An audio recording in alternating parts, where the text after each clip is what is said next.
Salmonella infections transmitted by food have doubled in the past 2 decades. What's causing this increase? What foods are to blame? And how can physicians identify and treat the condition?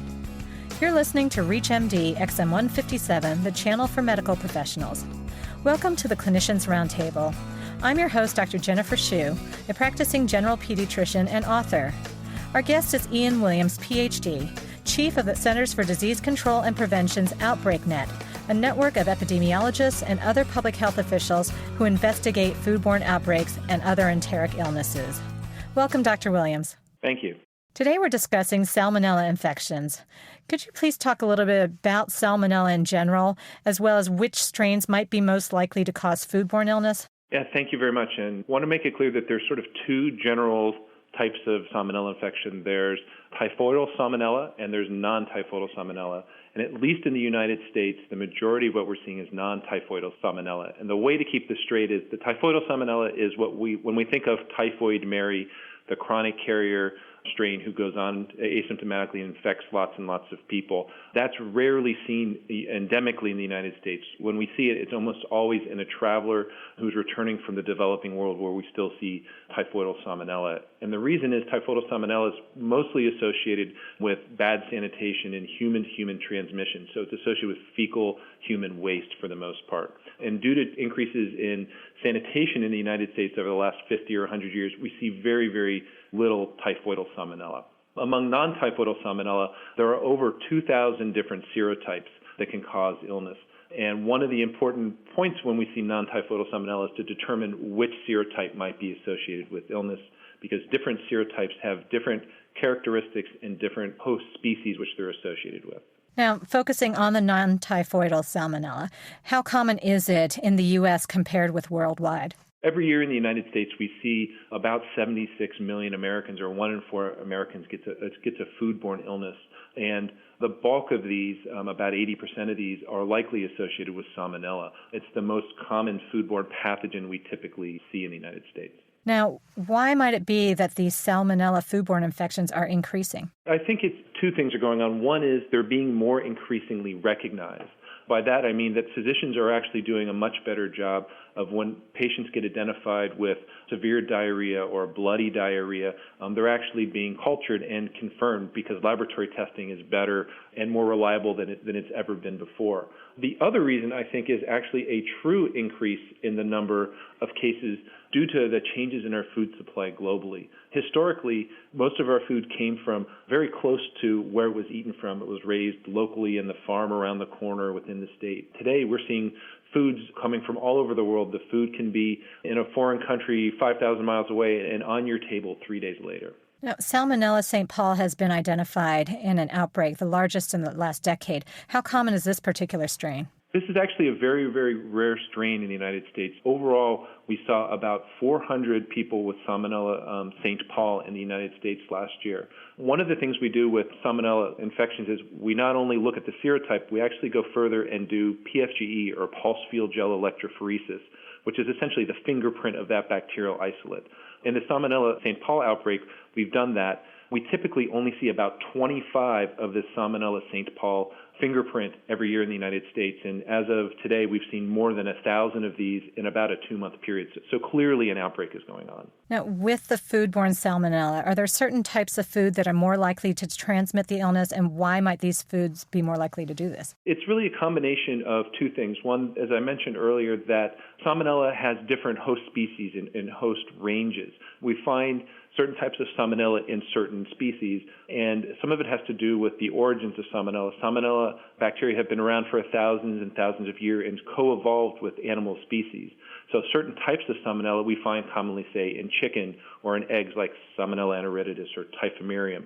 And it's just because it's a pathogen that's often found within that host species range. So oftentimes what we see is with a chicken product, oftentimes we'll see Salmonella enteritidis or Salmonella typhimurium in that product. Or, for example, among beef, we often see E. coli 0157H7 because that's a pathogen that you often find in bovine. Is there a reason why produce such as tomatoes, peppers, or cilantro might be more involved than other types of produce? I think for several reasons we notice it. Some of it has to do with how the products are grown and raised. As I mentioned earlier, there have been tremendous changes about how we grow and raise both lettuce and tomatoes and some of these other fresh produce products. They tend to be grown in large collectives, often going through a common processing point such as a packing house or plant, or from a large common water supply. So if there's a problem in the path from farm to table, say at a processing facility, it doesn't affect just a small amount of produce or tomatoes or lettuce. It can impact thousands and thousands of pounds of material that might go all over the United States or around the world. If you've just joined us, you're listening to the Clinicians Roundtable on ReachMD XM 157. I'm your host, Dr. Jennifer Hsu. Our guest is Ian Williams, PhD. We're discussing salmonella infections.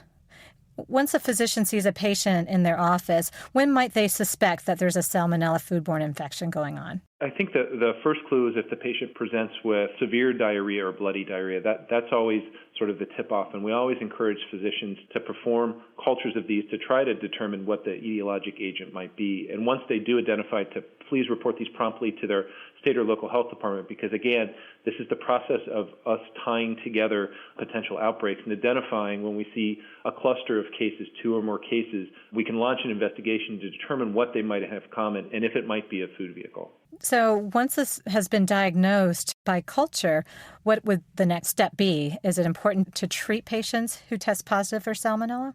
Treatment is very controversial, and one thing to say, in most patients, salmonella tends to be a relatively mild infection. Death rates tend to be overall low. However, salmonella can be quite severe in the very young, in infants, and in the elderly, and in people who are immune compromised, where you can actually see more severe infections and even death.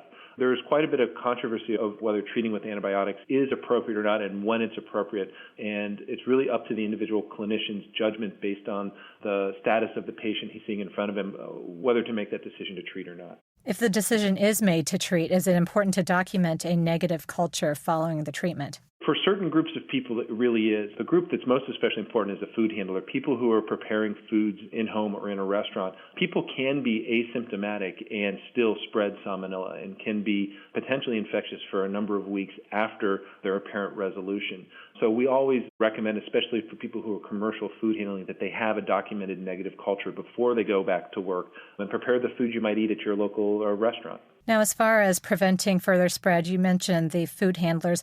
What about for public situations such as schools, daycares, workplaces, and hospitals? What precautions might there be? These are sort of general enteric precautions. It's important to remember that this is a fecally, orally spread pathogens for the most part, that they have to be consumed and ingested. The person has to ingest basically the feces of another if it's being spread from person to person. So in most settings, that's not likely to happen. However, we tend to be very cautious, both in daycare settings where there may be more likely to be fecal contamination in the environment, or again in a situation where we have a food handler who may not have good hand hygiene and have feces on their hand and then contaminate food that you might eat. So what are the best tips for a physician wanting to advise a patient to prevent the salmonella illness in the first place? I think it goes back to really thinking a lot about how you care for and prepare food. It's important to remember that salmonella actually grows when there is temperature abuse. If you don't handle your foods appropriately and there is a little bit of salmonella in it, if you leave it out at ambient temperatures, you can have rapid multiplication of the bacteria within the food.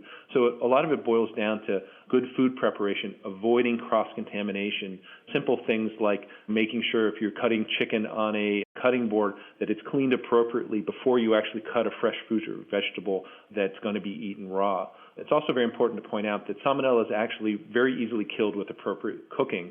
So if things are taken to the appropriate temperature and there's a kill step, salmonella goes away. So it's important to avoid cross-contamination in the kitchen and to avoid temperature abuse of products that you prepare so you don't have an amplification. If there's a little bit in there, it doesn't become more. Does freezing have any effect on salmonella? It can have some effect, but it's no guarantee that salmonella won't be there when it's thawed out. Are there other strains of Salmonella besides the St. Paul that are more of a concern that patients would need to be worried about? In general, no. There are a large variety, there's over 2,000 different varieties of Salmonella, different serotypes. They tend to have somewhat of a little variability in terms of their pathogenicity, but there are no ones that really stand out as being extra virulent. We had talked a little bit about food handlers transmitting Salmonella. What about healthcare workers who happen to have the infection? And this is why it's important to follow good enteric precautions among healthcare workers, and hopefully that is happening out there. And this is appropriate hand washing and following all the good hand hygiene and practices you do in the healthcare setting. If you are following these, there is little worry that you're going to be spreading enteric pathogens. In an outbreak setting, particularly of the Salmonella St. Paul strain, tomatoes, peppers, as well as cilantro have been implicated as possibilities. As a public health measure, is it prudent to advise people not to eat any of these foods whatsoever? No, and actually that's not what we're saying. I think it's tomatoes and peppers and other produce are part of a healthy diet. So we're encouraging people to know where their food is coming from, especially with the tomato warning currently, because we know that there are tomatoes that cannot be associated with this outbreak. And so we're really trying to encourage people to know a little bit about where their tomatoes come from. Some of the more recent data has suggested that possibly peppers or cilantro are indeed associated with this outbreak. We're still very much investigating these aspects, and currently we've made recommendations regarding peppers, focusing mostly on immune-compromised people who might be at higher risk until we can really better define where these peppers might have come from and provide better advice for our consumers. Now, my understanding is that only 200 bacteria are needed to cause disease. Is it possible that people who ingest a small dose have such mild symptoms that they do not seek care? Yeah, very true. And we estimate for every clinical case that we see reported to CDC, there are as many as 30 or more cases that are out there. So there is a spectrum of disease.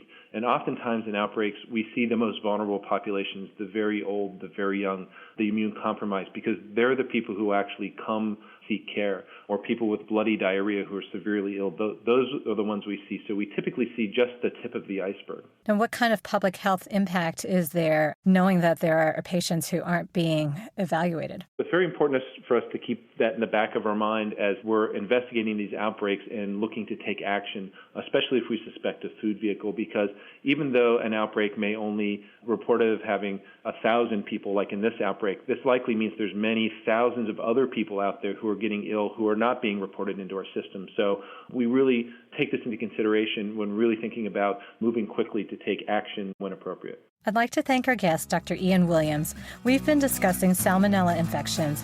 I'm Dr. Jennifer Hsu. You've been listening to the Clinicians Roundtable on ReachMD XM 157, the channel for medical professionals. Be sure to visit our website at reachmd.com, featuring on-demand podcasts of our entire library. For comments and questions, please call us toll-free at 888-MD XM 157, and thank you for listening.